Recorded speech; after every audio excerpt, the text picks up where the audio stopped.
Selamat malam, Assalamualaikum warahmatullahi wabarakatuh. Kembali lagi di acara Cafe Kode. Kali ini kita akan mengusung tema yang biasa terdengar di hadapan kita, bisa kita sering sekali mendengarkannya, yaitu tentang penghinaan.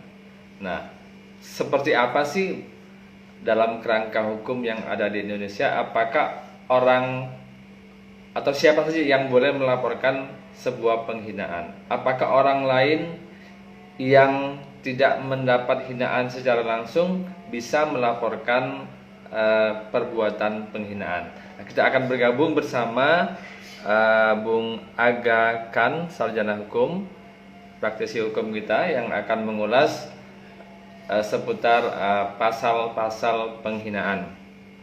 Kita tunggu Bang Aga Khan sudah request untuk join di live Instagram kali ini.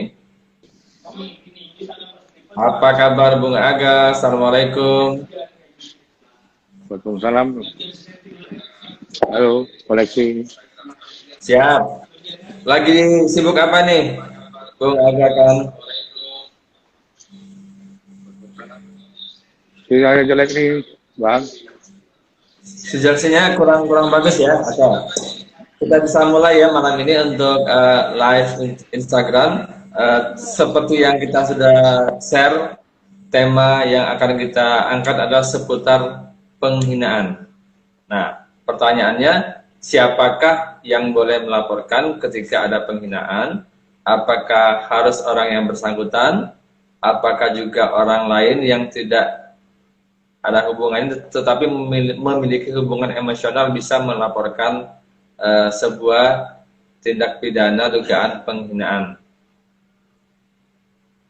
Signalnya kurang begitu bagus. Kita ulang kembali. Kita tunggu kehadiran Bung Aga untuk bergabung di live Instagram kali ini ya.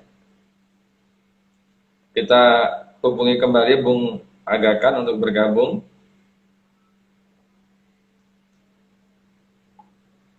Oke teman-teman yang ada di sana bisa nanti bertanya, berdiskusi, ataupun memberikan contoh tentang kasus-kasus dugaan penghinaan. Nanti kita akan bahas bersama Bang Aga Khan, sarjana hukum. Kita tunggu kehadiran Bung Aga Khan.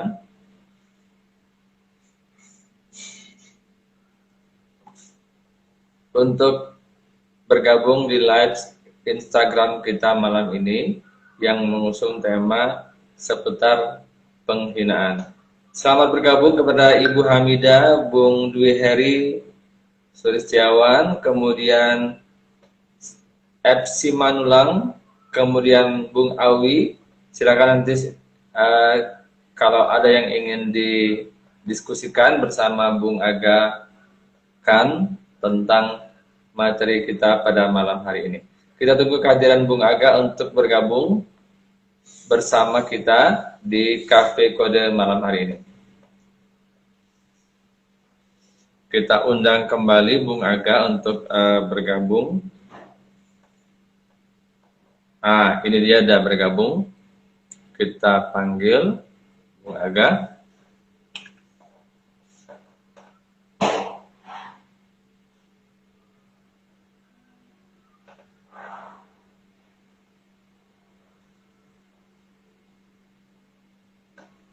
Kita masih menunggu kehadiran Bung Aga untuk bergabung bersama kita di live Instagram kali ini. Nah, itu dia. Ya, Bung Aga silakan. Sudah bisa didengar suara kita?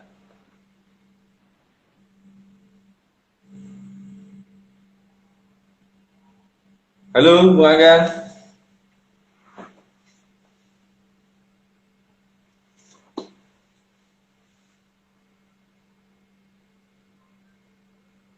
Sepertinya kurang begitu sempurna signalnya sehingga terjadi terputus-putus ya signalnya. Kami mohon maaf nih teman-teman. Ya, kita mulai. Selamat malam, Assalamualaikum warahmatullahi wabarakatuh. Waalaikumsalam Bung Alga. Lagi sibuk apa nih sekarang? Menangani kasus-kasus apa saja sekarang? Apa? Sekarang Bung Alga lagi sibuk apa ini? Adalah ada beberapa kasus Ya, pilot ada yang beberapa biasa kasus ya. pidana, ada beberapa kasus pilot. Ya. Sorry tadi agak terganggu kualitas sinyal. Jadi di masa pandemi ini masih tetap berlangsung persidangan ya. Iya, walaupun kadang-kadang ada bisa dari sidang virtual maupun dari datang ke pengadilan. Oke, baiklah. Bung Alga malam ini kita akan mengangkat tema tentang kasus penganiayaan.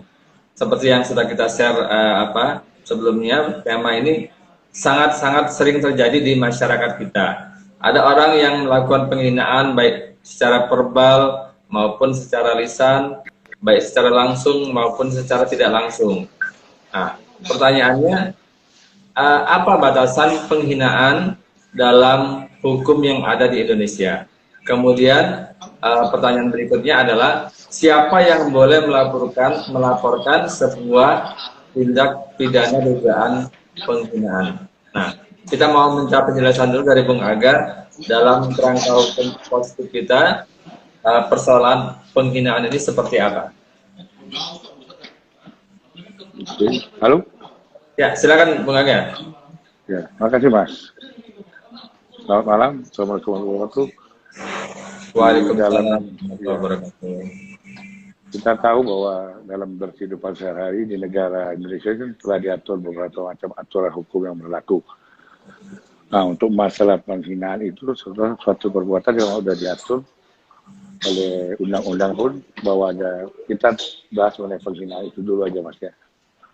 Penghinaan adalah perbuatan seseorang yang menyerang kehormatan atau nama baik seseorang sehingga pada umumnya orang yang diserang itu merasa malu atau dirugikan. Nah, dalam kategori penghinaan itu pun ada dua macam penghinaan dan pencemaran nama baik. Jadi kalau bisa penghinaan itu dia menunjukkan sesuatu, tapi dia tidak melakukan sesuatu. Pencemaran nama baik, yaitu lebih lagi dia melakukan perbuatan untuk menjatuhkan nama baik seseorang tersebut atau harga diri, lebih ke dalam hal